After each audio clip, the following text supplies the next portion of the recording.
Yeah, I was just trying to get out of it, actually. You can't escape, you are here now.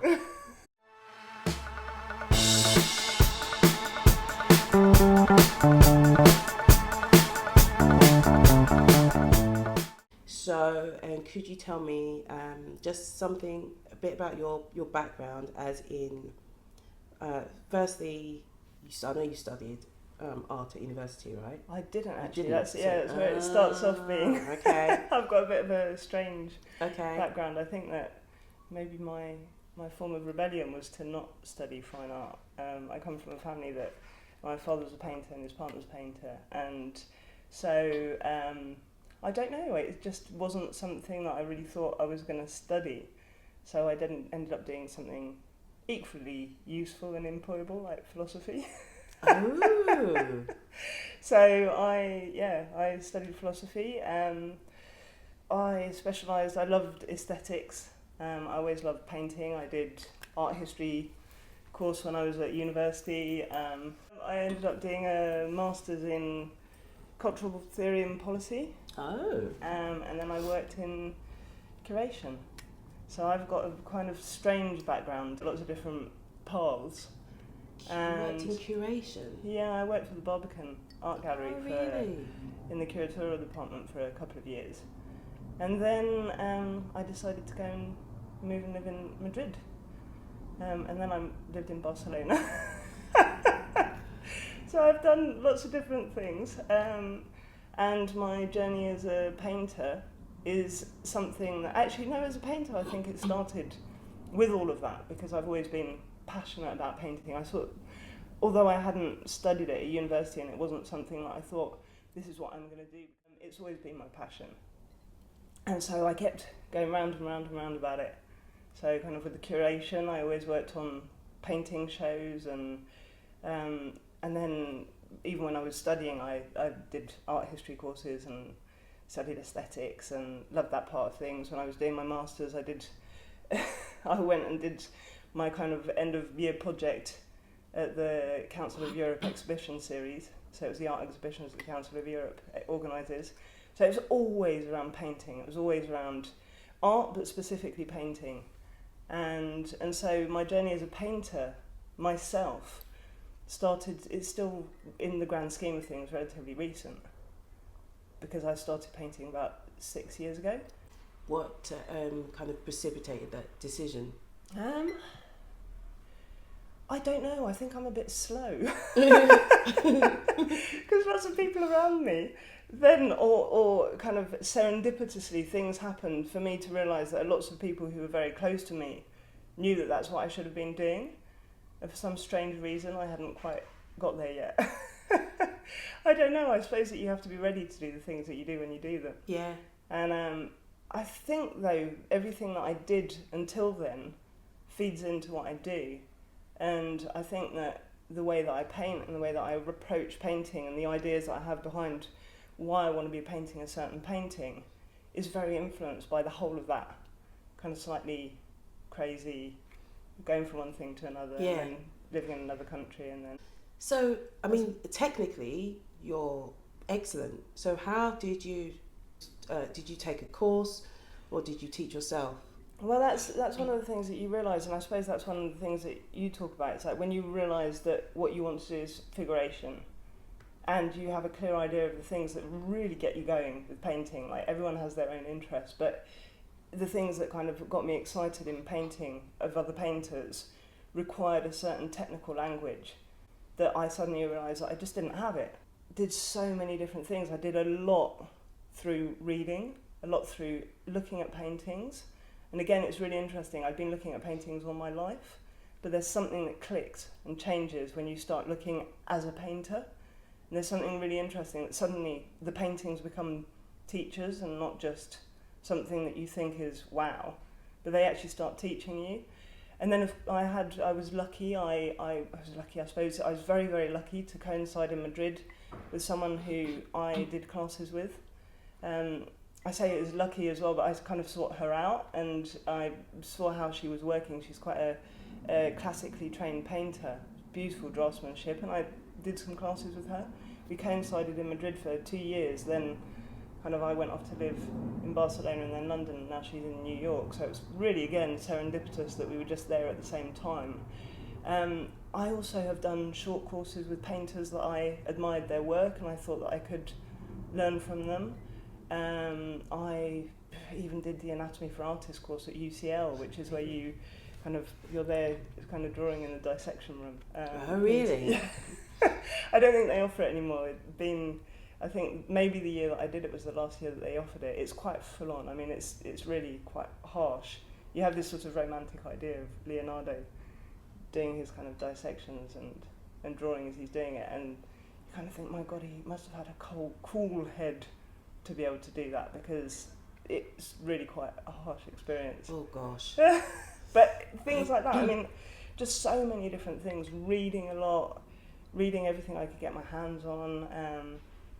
So it's complicated because it's a mix. Whenever people say like I'm self-taught or I'm not self-taught, I think that it's a really complicated line. I'm partly self-taught and partly not self-taught. I suppose going back to what you were talking about before, about when you suddenly realise that there's a challenge that you've got ahead. And for me, one of them was, how do I learn this language?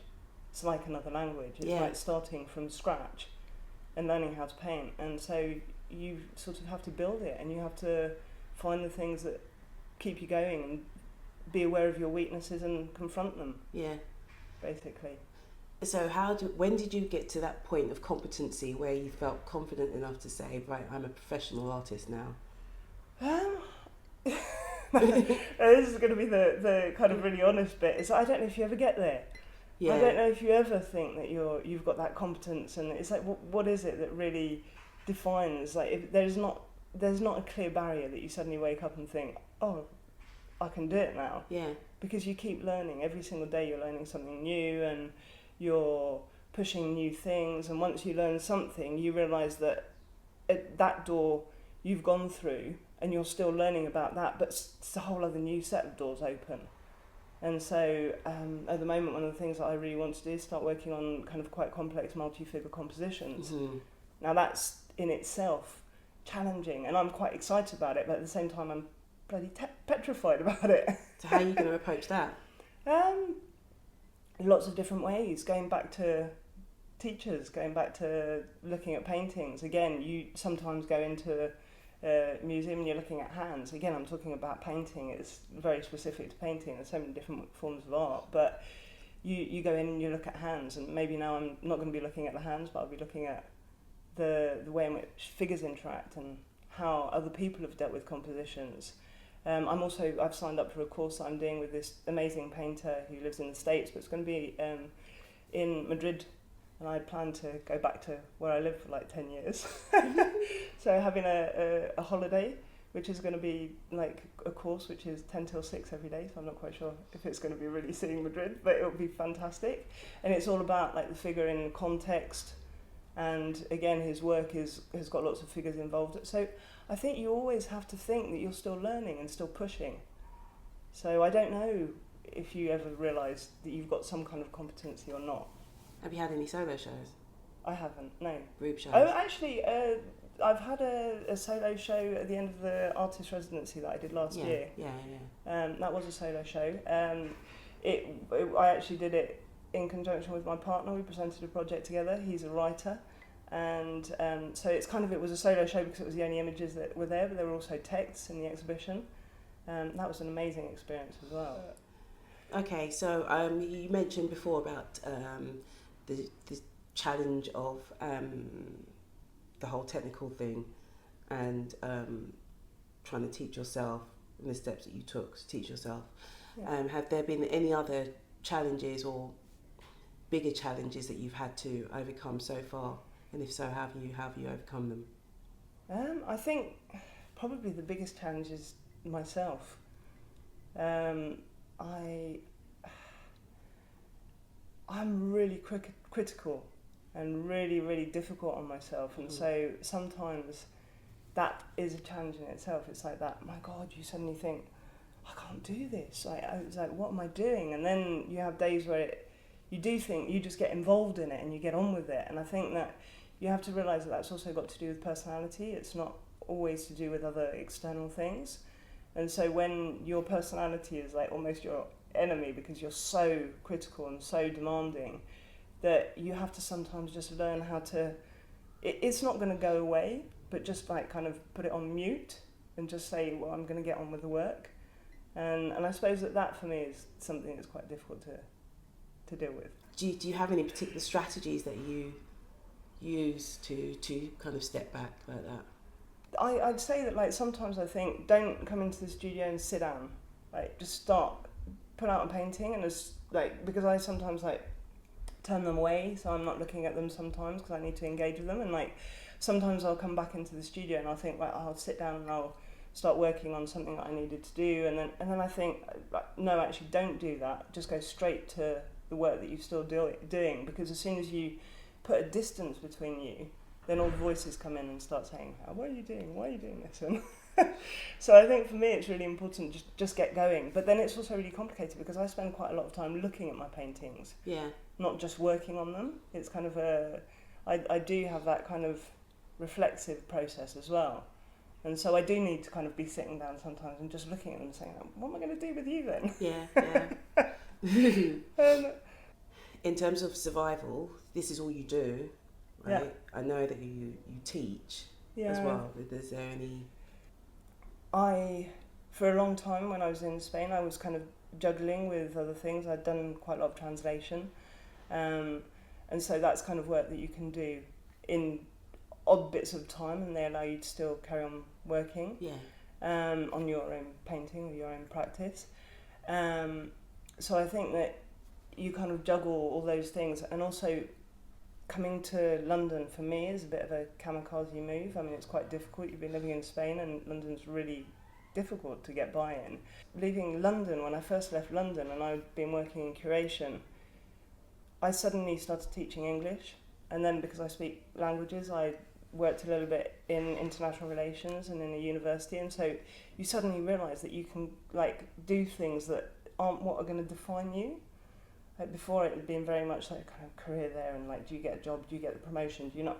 And getting freed from that kind of mentality is something that makes you have the space to really focus on what it is that you really want to do. But the teaching was really interesting. So basically, teaching is one of the things that I started doing in Spain because it's related to my work. It's also something because I really am passionate about it. I find it fascinating. I suppose because I've come from this like really mixed background, that I love the understanding of perception, the understanding of how we see, the understanding of how it is that colour affects the brain and how it's kind of almost digested by the brain. And so I decided that what I wanted to do was start teaching, but with all of that baggage in there. So throwing in kind of art history, knowledge of aesthetics, knowledge of like visual perception and how the brain works, and actually use that to help people learn how to draw. Because I'm the kind of person that if you tell me to do something and you don't tell me why, I find it really, really difficult to do. I need to understand why. Yeah. Whereas if you tell me why, I'll suddenly understand, and it's a lot easier. Mm-hmm. And so it's, I suppose that in a sense, what I've always wanted to do with the teaching is actually bring all of that baggage in and see if it helps. And the response was fantastic. And I'm doing it now in London. I started almost as soon as having moved. Got a smaller group than I was hoping, because obviously it's difficult and you've just started off. But the students are fantastic and they seem to be really enjoying it, and I'm really enjoying it. And it's, apart from the fact that I really love it, it's also a way of kind of sustaining your work. So hopefully I have a little bit of like kind of maybe a year of being able to consolidate myself. But how did you get to that point where you felt confident enough to put together a course and teach? I suppose that's where you have to battle yourself, because sometimes I think, oh my God, can I? And then I suddenly realise, well, actually I think maybe I can, because when you start doing it, I think you just have to jump in at the deep end. The first time that you do it, you're always going to be terrified. Yeah. And you're going to think, am I a sham? Do I really know what I'm doing? Can I really teach these people? And then you suddenly realise that actually maybe you can. And I think you realise quite quickly. Someone said to me recently who teaches, and they said like to teach like 10% of something, you need to know like 100%. And so it's like and there's a point where you get to the stage where maybe you're actually learning from other people, but it becomes much more a relationship of equals. But it's true that at the beginning there's so much to digest. It's like a language that you can help other people get the basics of the grammar, of the different elements, be it like light and dark, line, colour, composition, all of those things. They are elements that you're using in that language. So. And when did you start teaching? I started teaching, the way that I'm really teaching now, I started teaching last year, okay. At the beginning of last year. What does, and you touched on this briefly previously, success in the art world, what does it mean to you? Success in the art world. I think there are two kind of different levels of success. There's the success in relation to what you're making, your own work, and being really coherent within your own work, I think is success in itself. And then you've got the aspect of success, which is the external recognition. And that can either be financial, it could just be that people really respond to your work. And when it happens, it is really nice. It's nice to have someone in front of a painting that gives the response that you're kind of worrying or wondering whether it's going to provoke a slightly like complex response. A lot of my paintings have that edge of like being quite serious but then having something really ridiculous, and so you have to position yourself in front of them, and to see that actually that happens quite often and people have that response is something really encouraging. But you also have to just keep pushing it in relation to what it is that you wanted to do. Yeah. Do you think that having formal education is important in terms of having a sustainable art career or not? I think that, like everything in life, it's so individual to different people. I think also the formal education, it depends what you mean. I mean, if you look at what formal education was 50 years ago in art schools, it's not the same as what it is now in art schools, and yet it's both considered to be formal education. I think that what's helpful is you get to a stage where you know that your work needs something and that you need to get that for the work. And so whether it be like me needing to get some kind of technical baggage that I didn't necessarily have, or it be developing the critical voice, the awareness of art history, the awareness of where your work fits into not just the tradition of what you're making. Like, I'm a painter, but I'm fully aware of what happened kind of in the beginning of or the end of 19th century, beginning of 20th century, and all of the avant-gardes that happened, and being aware of all of that is helpful. I think that the more information you have, the better, in a sense. But then maybe for some people that isn't the way that they need to progress. So I think that you need to determine what it is that you need, and then go for it. Yeah. I suppose. Yeah. Okay, so if you could go back 6 years in a time machine, or more, to like, when you first made the decision that I am going to be an artist, what advice would you give yourself? I was pretty demanding with myself, so I'd probably go back and say, do what you did, right, and maybe do a bit more of it, a bit faster. But yeah, read a lot, learn a lot, see a lot, find people who can like excite you in terms of the techniques that they use, and learn from them, and yeah. And what advice would you give to somebody who is new coming into the art world, and think about actually from a self-taught perspective, so somebody who's self-taught or wanting to be self-taught, what advice would you give? And then just general. Yeah.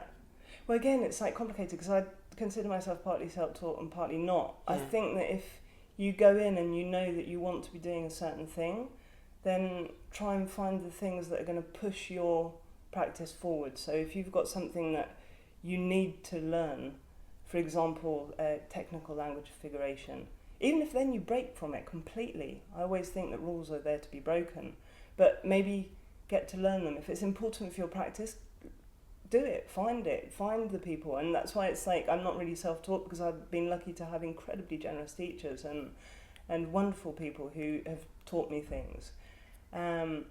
So yeah, if you're self-taught, do it with a focus on what you want to be doing, and read the things that are related to what you want to be learning, and find the people that can help you.